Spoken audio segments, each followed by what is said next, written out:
Database management system में आज का हमारा टॉपिक है स्कीमा। ये बहुत ही इंपॉर्टेंट टॉपिक है। रिव्यू में अक्सर पूछा जाता है कि what is schema. Full explanation में हम ये भी डिस्कस करेंगे प्रैक्टिकल में कि हम इसको कैसे करते हैं, हर एक चीज समझेंगे। लेकिन सबसे पहले स्कीमे का मतलब बता देते हैं।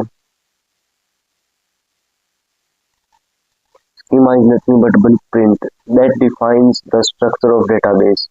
स्कीमा क्या करता है? हमारे डेटाबेस का स्ट्रक्चर डिफाइन करता है, यानी हम अपने डेटाबेस में किस फॉर्म में डेटा स्टोर करने वाले। ठीक है, इसमें एक स्कीमा क्रिएट करने के लिए हम किन किन चीजों की रिक्वायरमेंट होगी। It includes the table, columns, data types, relationship and constants. ठीक है, आपको याद क्या रखना है? Schema tells how data stored and related. Schema हमें बताता है कि डेटा कैसे स्टोर होगा, किस फॉर्म में स्टोर होगा, और एक डेटा दूसरे डेटा से कैसे रिलेट करेगा। ठीक है, ये स्कीमा से पता चलता है हमें। यहाँ पे हमें करना क्या है? कोई बोल दिया कि create a database to schema, तो ये हमारे पास एक डेटा है। कोई बोल देता है कि इसी डेटा को स्टोर करने के लिए स्कीमा क्रिएट करो, तो सबसे पहले हमें क्या करना होगा? एक टेबल चाहिए होगा। उस टेबल के अंदर हम अपना स्कीमा डिफाइन करेंगे, जहाँ पे column, name, address, phone number, Gmail, जो भी डेटा है, इन डेटा के लिए हम एट्रीब्यूट क्रिएट करेंगे। फिर क्या करेंगे? उनमें एक्चुअल में हम वैल्यू, ये डेटा वैल्यू पुट करेंगे। ठीक है, तो चलो हम प्रैक्टिकली आपको करके दिखाते हैं कि हम अपने डेटाबेस के अंदर स्कीमा क्रिएट करके डेटा कैसे स्टोर कर सकते हैं। तो प्रैक्टिकल सेशन में सबसे पहले हम करेंगे कि अपने ओरेकल डेटाबेस को ओपन करेंगे। सबसे पहले हमें करना क्या होता है कि अपने डेटाबेस से कनेक्ट करना होता है। तो सबसे पहले हम लिखे कनेक्ट, यूजर नेम हमारा सिस्टम, यहाँ पे हम देंगे अपना पासवर्ड। हम डेटाबेस से कनेक्ट हो गए हैं। हम अपने कंसोल को क्लियर करेंगे। अब हम डेटाबेस से कनेक्ट होने के बाद हमें क्या डेटा स्टोर करना है वो हमें पता है। तो हमें क्या करना होगा? उसका एक स्कीमा क्रिएट करना होगा, यानी अपने डेटा का एक स्ट्रक्चर बनाना होगा डेटाबेस के अंदर बिफोर स्टोरिंग द डेटा। तो how can we do it?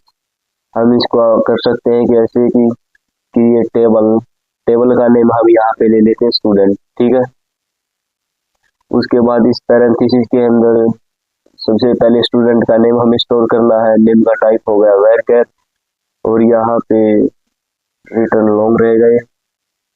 फिर अगला क्या था हमारा? अगला था हमारा एड्रेस। तो एड्रेस का टाइप वैरचर ही होगा, वैरचर 2 भी ले सकते हैं आप, मल्टी कैरेक्टर लॉन्ग। उसके बाद कॉमा, देन उसके बाद अगला था हमारा फोन नंबर। फोन अंडरस्कोर में हम क्या करेंगे? एनो कर देंगे, इसका टाइप होगा नंबर।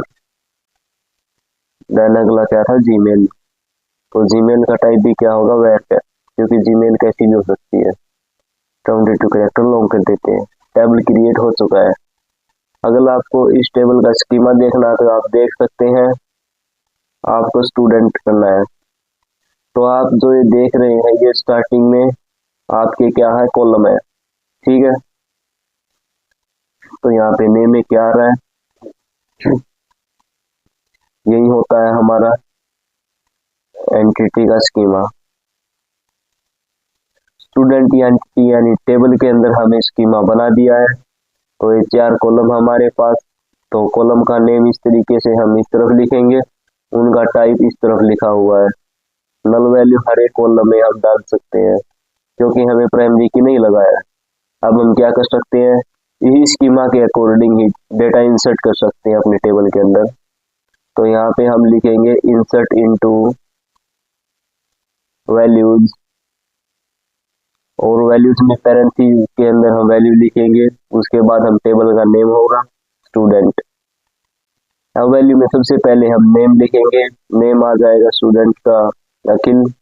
उसके बाद उसका एड्रेस जमशेदपुर। देन क्या है? Phone number.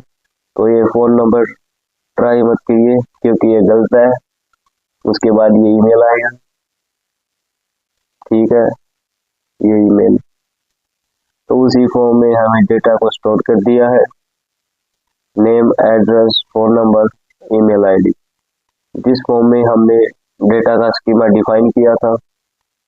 और अगर हमें और कुछ भी इंसर्ट करना होगा तो आप यहाँ पे कर सकते हैं।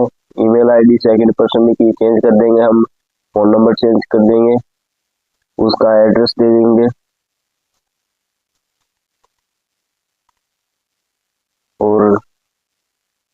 एड्रेस देने के बाद इसमें रिकॉर्ड आ चुका है।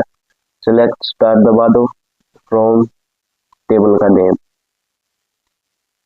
तो इस तरीके से आप यहाँ पे स्टूडेंट टेबल के 4 कॉलम्स हैं और इसी 4 कॉलम के लिए हमारे पास ये डेटा टेबल में स्टोर है। ठीक है, उम्मीद करते हैं आपको स्कीमा क्या होता है, स्कीमा कैसे क्रिएट होता है डेटाबेस के अंदर, वो सारा कंसेप्ट आपको क्लियर हो गया होगा। अब हम जान लेते हैं कि क्लासिफिकेशन ऑफ स्कीमा क्या होता है। तो फर्स्ट क्लासिफिकेशन होता है फिजिकल स्कीमा। तो इसमें क्या पता चलता है कि defines how data is stored on storage media. Physical schema हमें ये बताता है कि स्टोरेज मीडिया के अंदर डेटा कैसे स्टोर हो रहा है, फाइल स्ट्रक्चर क्या है, किस फॉर्म में डेटा है, ये हमें बताता है फिजिकल स्कीमा, मेमोरी वाला काम। Logical schema, it defines the structure of database. जैसे भी हमें फिजिकल किया था तो वहाँ पे हमने डेटाबेस क्रिएट किया था, ठीक है, तो वो लॉजिकल स्कीमा में आता है। Terms of table, column and relationship. View schema defines how data is presented to user. User को डेटा किस फॉर्म में प्रेजेंट किया जा रहा है वो हमें इस स्कीमा से पता चलता है। इंक्लूडिंग एक्सेस कंट्रोल, यूजर के पास क्या एक्सेस है क्या नहीं है, यूजर का स्पेसिफिक व्यू क्या है क्या नहीं, उसको क्या प्रिविलेजेस मिला हुआ है, ये होता है हमारा व्यू स्कीमा। अगर आपको वीडियो पसंद आई हो तो वीडियो को लाइक कीजिएगा, चैनल पर नए हैं तो चैनल को सब्सक्राइब कीजिएगा।